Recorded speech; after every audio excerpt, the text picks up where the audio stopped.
Okay, good morning. I'd like to get started, please. First of all, I'm anxious to know how's your orange juice doing. Okay. Took your losses, huh? I think it's still down, right? Yeah. Okay, today I'd like to continue our discussion of Chapter 3. And we started on Monday with the discussion of storable markets, and we talked about the linkage between spot and futures markets. Today I want to continue with that. I need your attention, please. Thank you. I can't, my voice is not that strong to shout over everyone. So today we want to talk about the theory of intertemporal prices. And we want to talk about the theory of normal backwardation.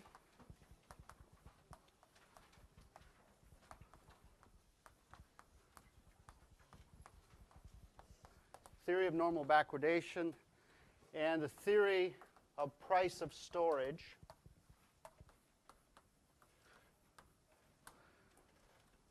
These are essentially the two main conceptual models that explain how prices for different delivery months are related, and in turn how they are related to the spot price. The theory of normal backwardation was developed by a very famous economist, John Maynard Keynes, and it's somewhat simpler than the theory of price of storage, which was developed by an economist by the name of Holbrook Working. It's not as though the two are inconsistent. They're actually consistent with one another. And we'll go through each of them step by step. So the theory of normal backwardation basically argues that futures markets are set up for hedging purposes. Basically, the markets are set up for hedgers. Keynes believed that hedgers are net short.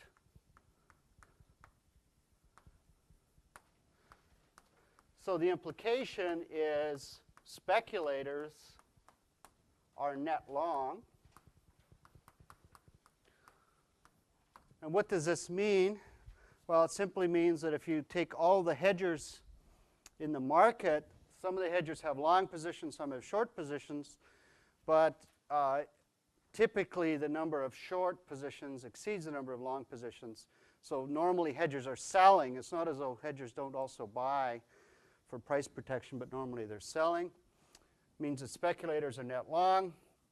He assumed that speculators are risk averse. Speculators are risk averse. Just like our friend in the back who sold his orange juice. He's had enough, he's risk averse. Another way of interpreting this assumption of risk aversion, and we'll talk about a formal definition of that next week, but essentially it means that if you're speculating in the market, you're investing to earn a profit, and you're not going into this market with the expectation of a negative return or a zero return. You're trying to make a profit. So you're risk averse. And the third assumption is that speculators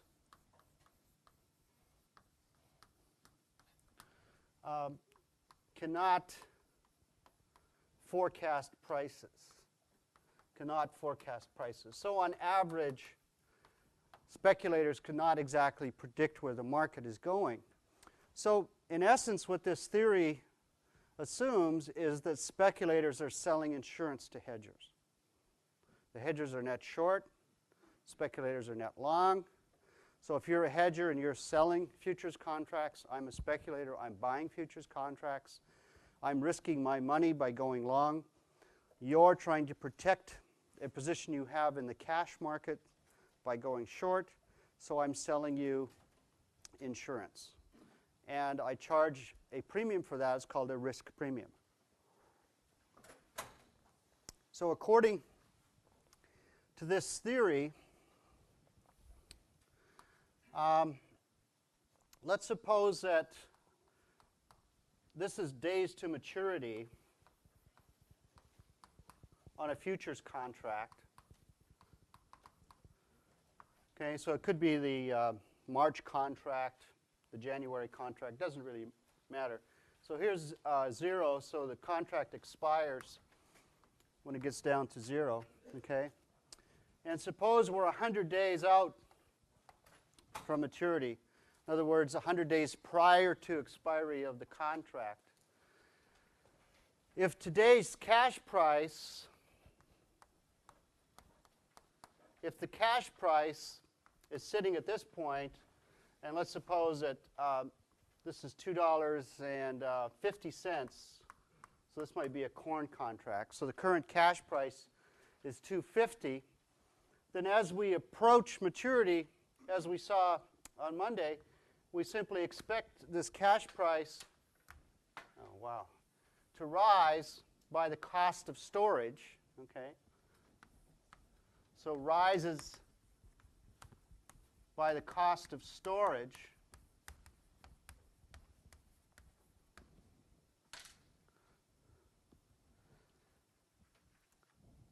So on Monday, when we looked at this relationship, we had the cash price sitting at $2.50. If the cost of storage is 50 cents for 100 days, then it would rise to $3 if nothing else changed. But as you know, this is a snapshot in time. This whole market could move up or down. So if the speculators were not charging a risk premium, then what price would they be willing to pay for the futures contract if they're going long? In other words, I'm a hedger. You're a speculator. Today's price is $2.50. We know that the carrying costs are 50 cents, so it's going to rise to $3. I'm trying to sell a futures contract that's deliverable on day 0. So I walk into the pit and I say, well, I want to sell it for $3.50. Would you buy it? Probably not. Okay, I'm going to have to remind you guys, please come to class on time, okay? It's very distracting for everybody. Thank you. So why wouldn't you pay $3.50? I want to sell it for $3.50. You can get the cash for $3? Well, the cash is $2.50 right now, okay? But you're right. You could buy the cash now and hold it for 100 days. So if I tried to sell it for $3.50, you'd just turn your back and walk away. Suppose I tried to sell it for $3. Would you buy it? Again, I'm the hedger. I'm the hedger. I'm in the pit. I'm trying to sell this contract for $3, and I'm pushing it up against the wall. I want to sell it for $3. Are you going to buy it? No? Why not? You're not going to have a profit because that's what you're going to sell it for, because we expect the price to be $3. So that's right. Why would you pay $3? If you're risk averse and you're trying to make a profit, you wouldn't pay $3. So again, you turn your back away. So I have to keep lowering the price, right? As a hedger, I want to sell it for the highest price. I tried $3.50, you said no. I tried $3, you said no. So what if I offered it for $2.90? Come on. $2.90. Anybody buy it for $2.90? Yes? Okay, sold. All right. He says $2.90. So he'll buy it for $2.90. So this is the futures price, $2.90. Thank you. Which means that he's paying less than the expected spot price at maturity. The expected spot price at maturity is $3. It's up here. So the difference we call a risk premium. The difference is a risk premium. That's what I have to pay for insurance. I'm selling the contract to buy insurance.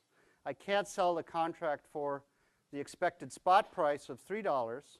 I have to sell it for a lower price. And when you're selling, the higher the better. So I sell it for a lower price at $2.90. which means there's a risk premium of 10 cents.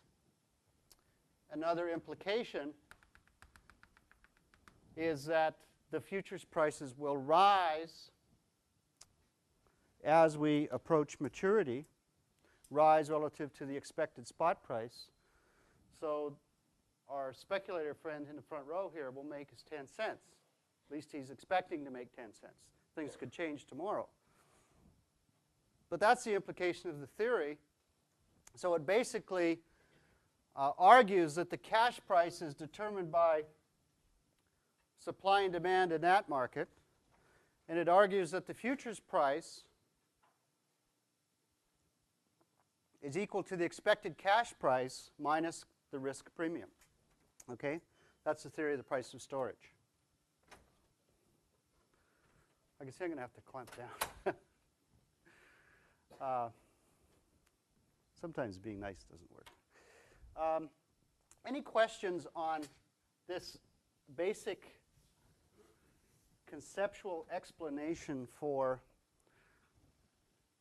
the relationship between cash and futures or two different futures months? According to this theory, when you look at the futures price, $2.90, that's a downward biased estimate of the forthcoming cash price. That's why it's called the theory of normal backwardation. It's a downward biased estimate. It's not a perfect estimate. We said earlier in the class that we can view the futures price as a prediction of the forthcoming cash. Keynes would say, no, it's less than the forthcoming cash by the size of the risk premium. Now, whether a risk premium exists in the markets is still a debatable point. People have tried to measure it and found that it might exist, but it's quite small. If it's quite small, that tells us that speculators are willing to sell the insurance for a low risk premium. So it's a competitive market. There are a lot of speculators. They're willing to sell it for a small premium. Okay? So let's move on to Working's theory then. It's more comprehensive, and he basically believed that the cash and the futures are not autonomous, that they're determined together. And rather than the futures market existing for the purposes of allowing hedgers to buy insurance, Working said that intertemporal prices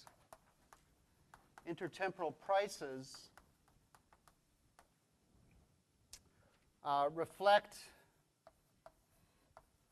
supply and demand for storage. Supply and demand for storage.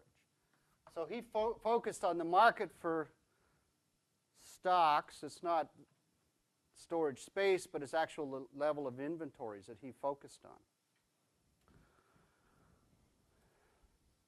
And he started by writing down a very straightforward arbitrage condition. He said that the futures price at time t for delivery in period t, so this is the futures price today, where today is lowercase t, for delivery at some future date, which is capital T, is equal to the spot price today, plus the cost of plus the opportunity cost of the money that you have invested in the spot commodity from time t to t, plus the warehouse cost, we'll call that W, over this time period. And then he added another term, and he called that convenience yield. So this is futures price at time t for delivery at capital T. ST is the spot price.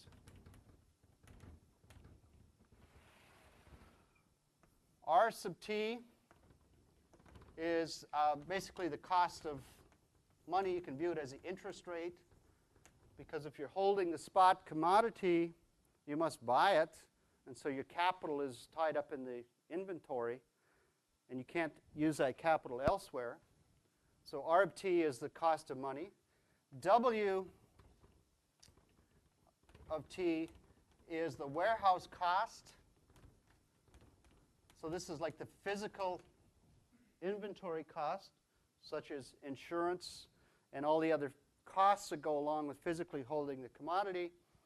And C of t is something called the convenience yield.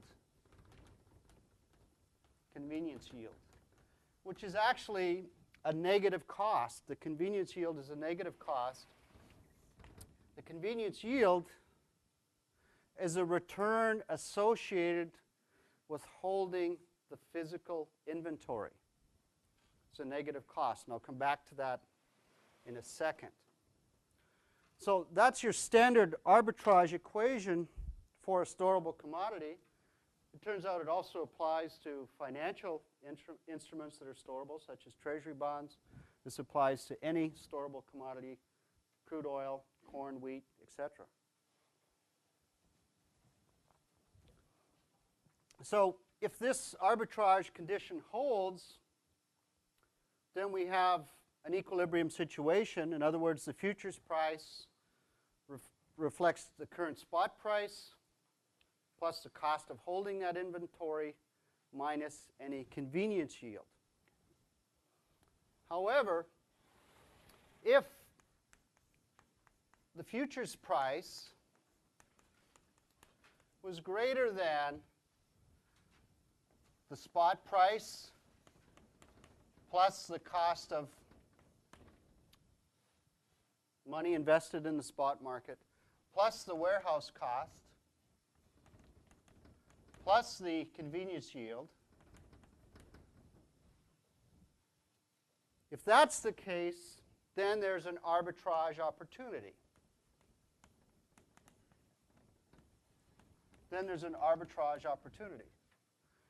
It's just like if, when I go to the coffee house in the morning and there's a long line in the small coffee area, I go around the corner and find the shorter line, there's an arbitrage opportunity. I'll take advantage of that. If the futures price is greater than the cost of holding the spot minus any convenience yield, then what you do is you buy the spot and sell the futures, as you said earlier. For example, let's just set the convenience yield equal to 0 for the time being. Okay? So if that's the case, let's say that the spot price is $2.90, and let's add the cost of the money tied up in this inventory at 5 cents. Okay, and we'll call that R sub t. And let's add warehouse costs of 10 cents, and we'll call that WT. So this is equal to $3.05 if that arbitrage condition holds, and we just set the convenience yield at 0. So if that's the case, then there's no arbitrage opportunity. But let's suppose that the futures price was $3.20, okay? And these other costs remain the same. Then what sort of arbitrage activity kicks in? The futures happen to be trading at $3.20 all of a sudden. Spot is still at $2.90. What would you do as a trader? Buy what?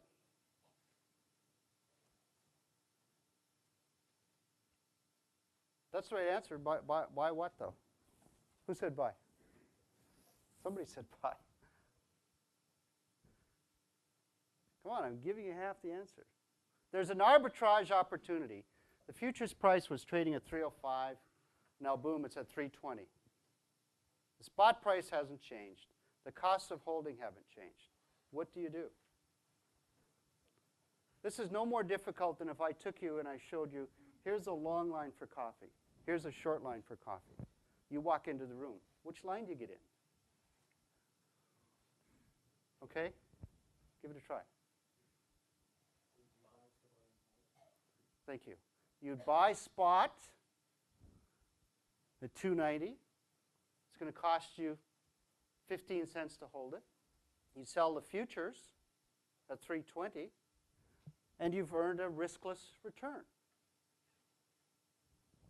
because the futures price is greater than the spot plus the cost of holding it. So if the futures price is at $3.20, you buy your spot, you incur your costs, you sell your futures, and deliver on the contract. And you earn a 15-cent return. Yes?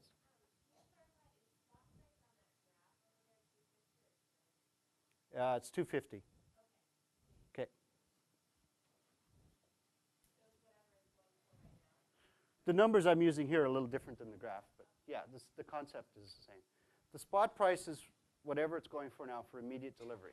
Okay, it's the same as cash price. Okay, so you buy at $2.90. You're prepared to incur the 15-cent cost, which is $3.05. You sell it for $3.20 on the futures. You hold it for whatever period of time we're referring to, 100 days, and you deliver on a futures contract. And you get your $3.20, so you've made 15 cents a bushel. It's easy money, right? There's no risk. Now, what if everybody started doing the same thing? What happens to the spot price? It goes up. What happens to the futures price? It goes down. Everybody's buying spots, selling futures. They're going to come back together until we end up with an equality again. Okay? Until we end up with an equality where there is no arbitrage opportunity. So that's basically what underlies the working argument, is that this arbitrage opportunity works because there's a lot of warehouse space around. If we're talking about grains, if we're talking about oil, there's plenty of storage space. There are plenty of merchants who are willing to buy the commodity and store it as long as they earn a reasonable return. And whenever that return gets to be above what's considered normal profit, then arbitrage kicks in and you have the prices coming back in line according to this arbitrage equation. Okay? So let's talk about convenience yield, unless you have some questions on what I've just covered here. I'm still having trouble assessing whether you're bored, you've already read the chapter, you understand what's going on, or you don't have a clue, or we're in equilibrium. But the chances of being in equilibrium are probably low.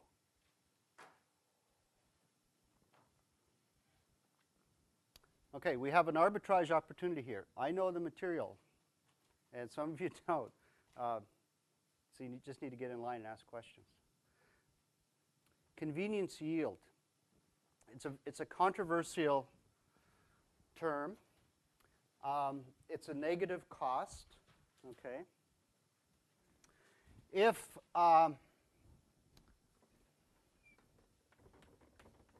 the futures price is less than the spot price plus the cost of carrying the spot, if the futures price is less than the spot price plus the cost of carrying the spot, then that implies that there's convenience yield.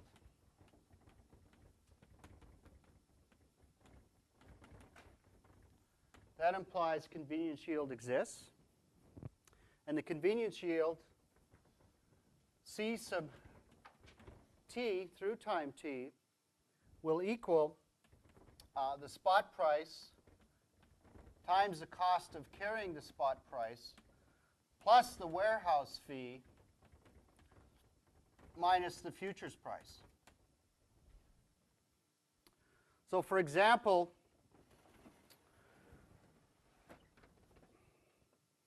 if we said the the spot price over here we said was 290, okay? So the spot is 290. We said R is 5 cents. We said W is 10 cents. And if we set the convenience yield at 5 cents, okay, then we have the spot, which is 290, plus 5 cents, plus your 10 cents, which gives us 305. If the futures price is only $3,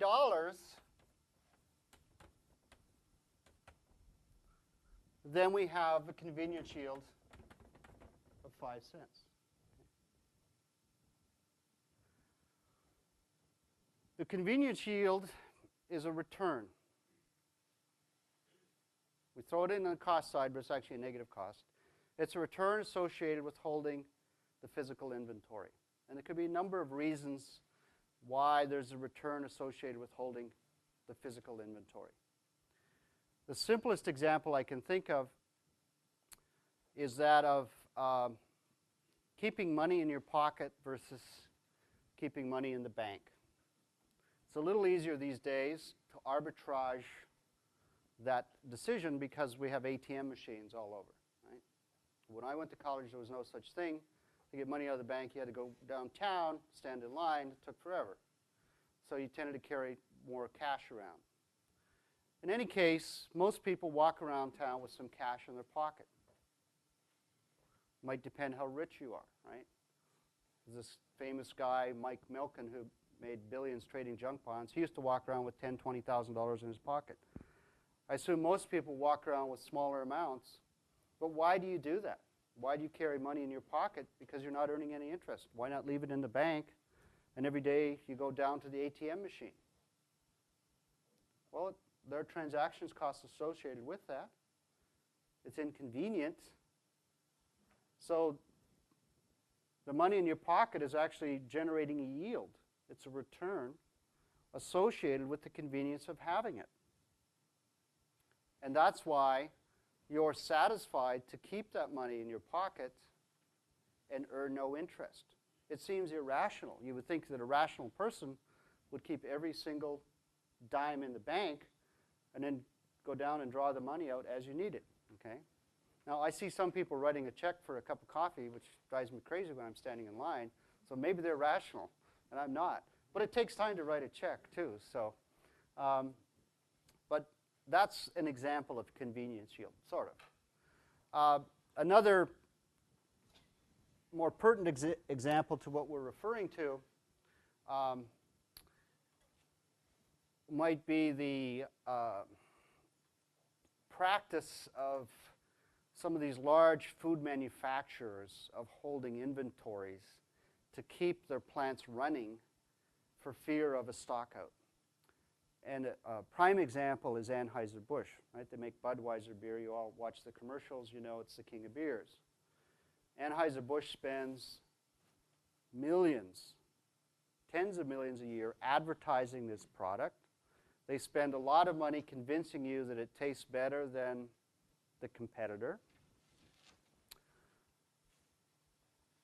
In order to ensure the quality of this product, they must have homogeneity with regard to their inputs, high quality inputs. And one of the major inputs into the king of beers is barley. It's malting barley that grows up in Montana and Minnesota and up in that region. But that crop is only harvested once a year, and the weather can have a huge impact on the quality of the crop.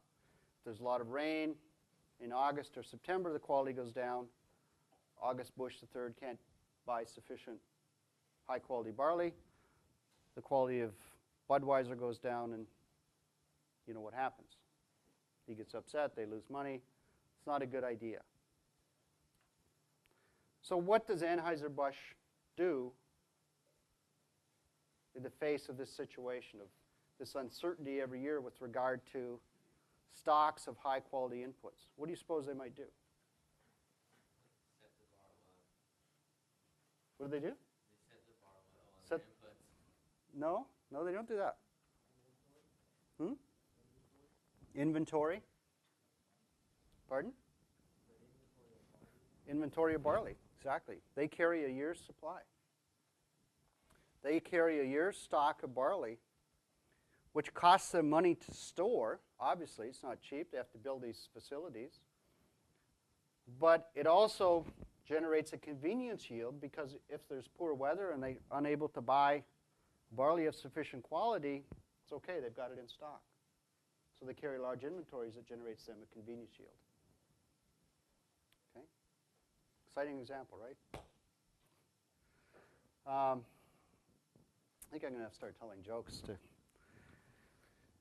to get your interest. Anyway, that's an example of what convenience yield is. It's really a negative cost. So if you look at the cost of Anheuser-Busch holding its barley, you might cost it out and say, well, you know, it's costing us 50 cents a bushel to hold this inventory from year to year. It's not worth it, right? Because we could just go out and buy the barley. Well, in theory you can, but if there's a poor crop, you can't. And obviously in their case, the convenience associated with having access to it, no matter what happens to the weather, exceeds that physical cost.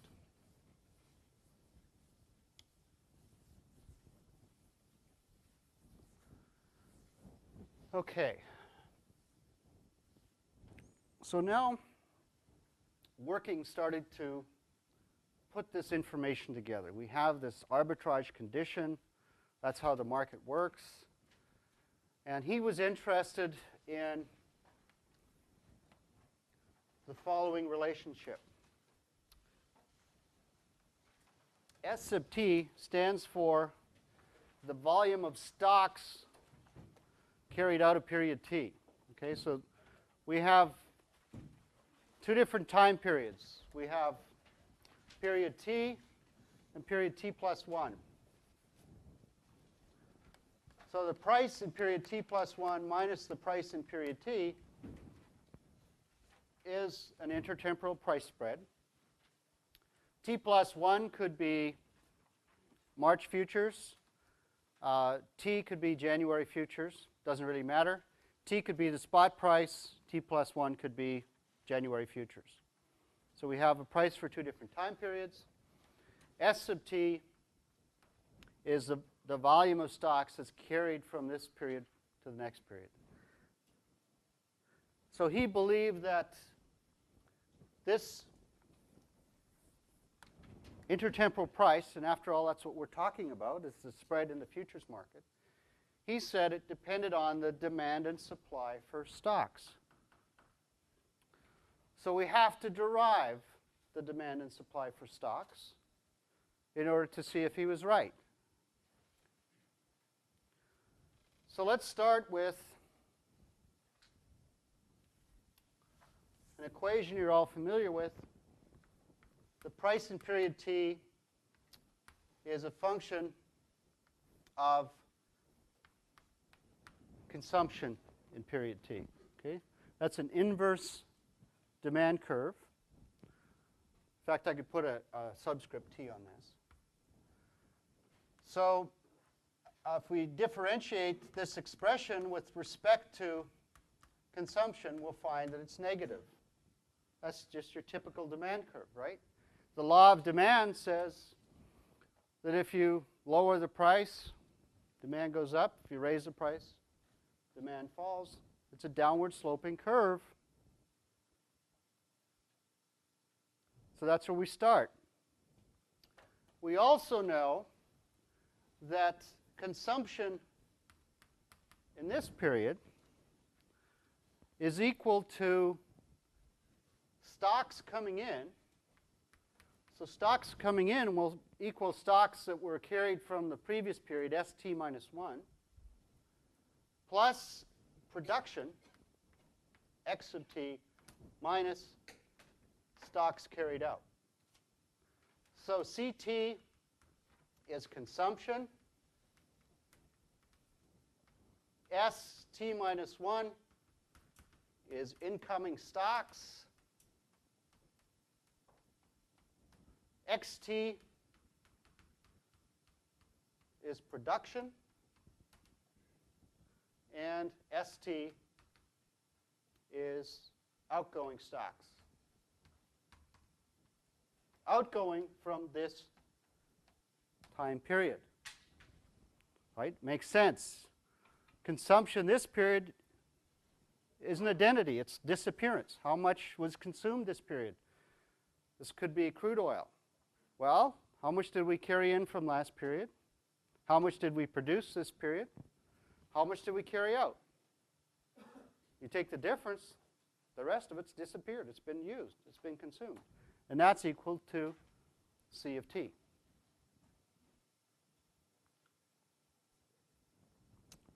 Okay, you with me?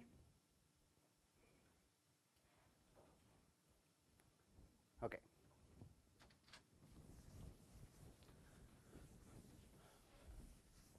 So now, let's write down the price spread that working was interested in. That was P of T plus 1 minus P of T. Right?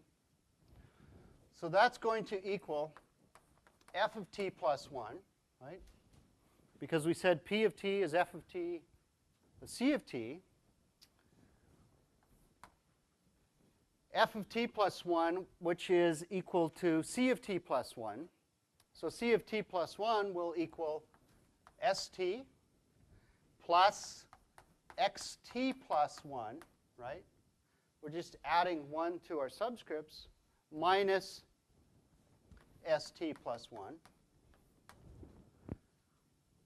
minus F of T, which we've already written over there, is equal to incoming stocks plus production minus outgoing stocks.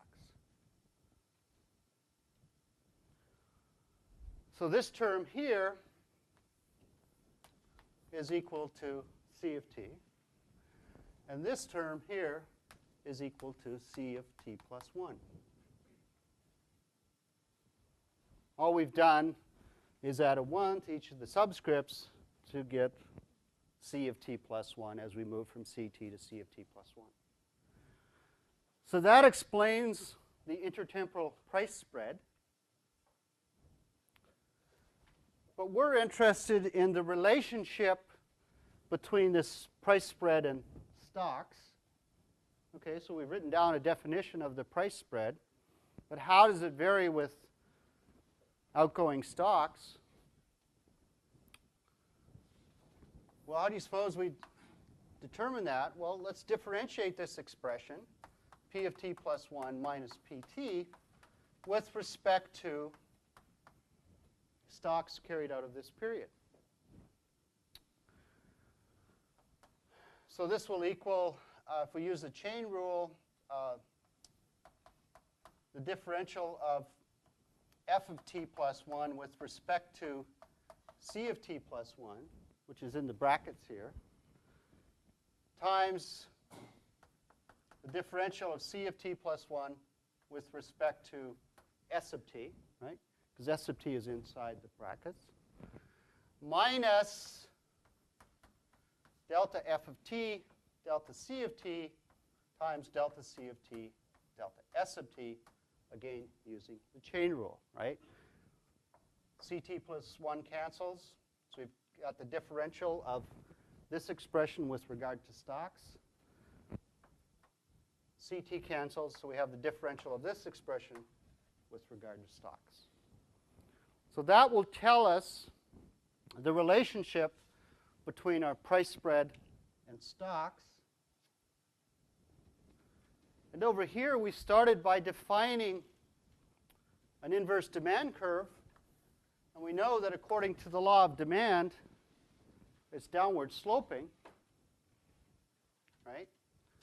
So this term will be negative, and this term is negative, because that's our definition of a demand curve.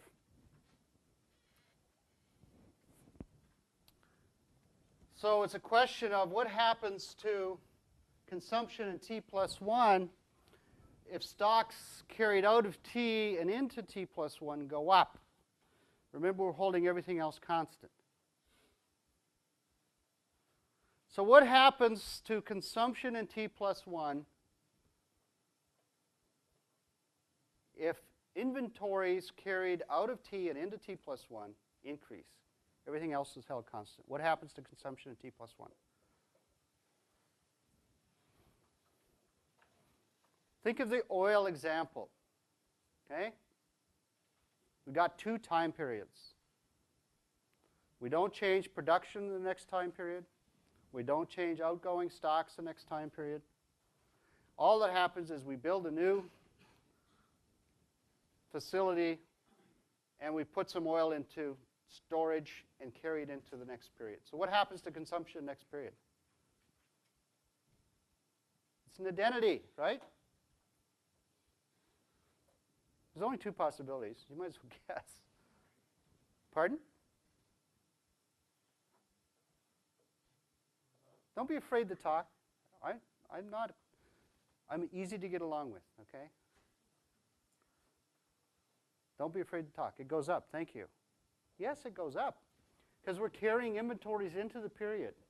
We're not changing production. We're not changing outgoing stocks. So by definition, it has to rise.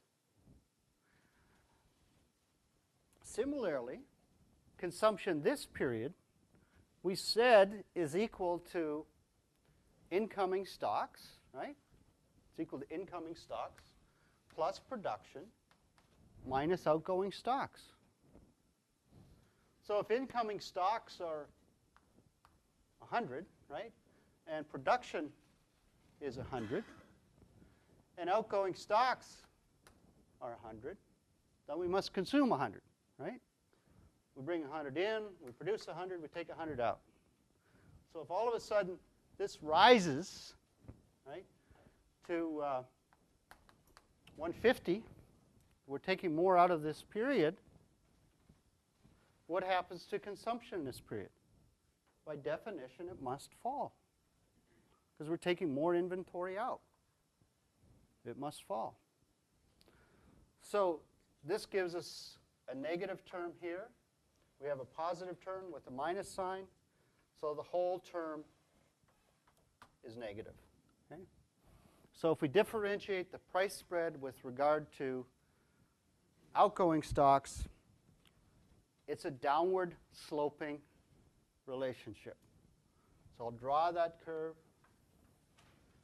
and I'll label that D. D is the demand for inventories, right? We started with a simple demand curve. We substituted in a definition for consumption. And now we have this downward sloping relationship that we'll call the demand for inventories, right? In the marketplace for stocks, it's like any other market. There's a supply and there's a demand. Why do you suppose inventories are carried forward in the oil market or any other market? Well, there are market participants who have a demand for those inventories next period. It's like the example we saw on Monday. People in the wintertime are happy that there are entrepreneurs that are willing to carry heating oil from one period to the next. There's a demand for that storage. You want to keep warm.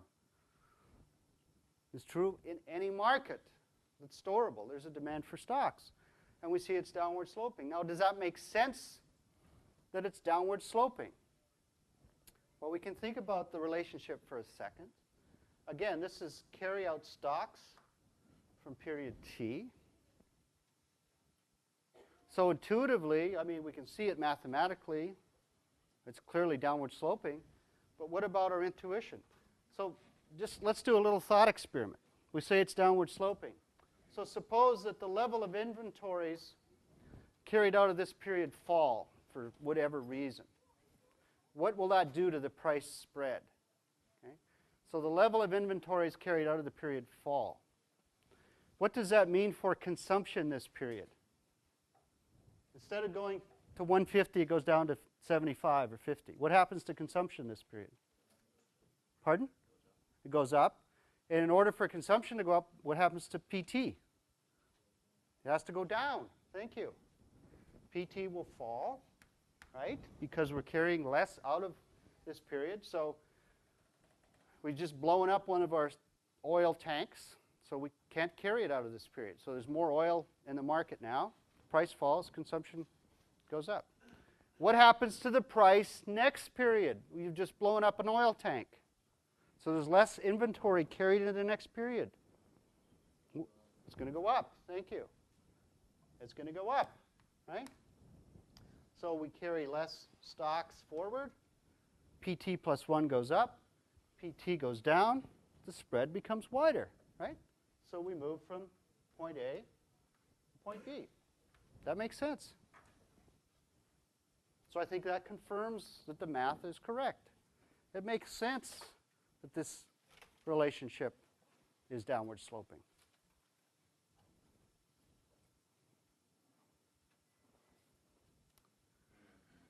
So one final thing. This demand for inventories is actually unstable. It will move around depending on various shocks as we see. You know, we have production in this period, we have outgoing stocks in next period, and so on. So let's suppose that there's a shock in this period, and if we're referring to the corn market, there's a bountiful harvest. Okay? If we're referring to the oil market, somebody's discovered a new oil well and production's increased. So if production increases this period, XT goes up, what do you suppose happens to that demand for storage? It's going to shift. Which way? Right. Thank you. Exactly. It's going to shift right to D prime if XT rises. Because we have more production in XT, so there's greater demand for carrying some inventories forward. Similarly, if there's a forecast in the frozen concentrated orange juice market, and it says the expected production next period is going down, okay? The report this week, or last week, was the opposite, right? They expected production to go up, but all of a sudden if we get a weather forecast that said January is going to be very cold, so look out, the production of orange juice is going to fall, then the demand for inventories in orange juice would shift to the right as well.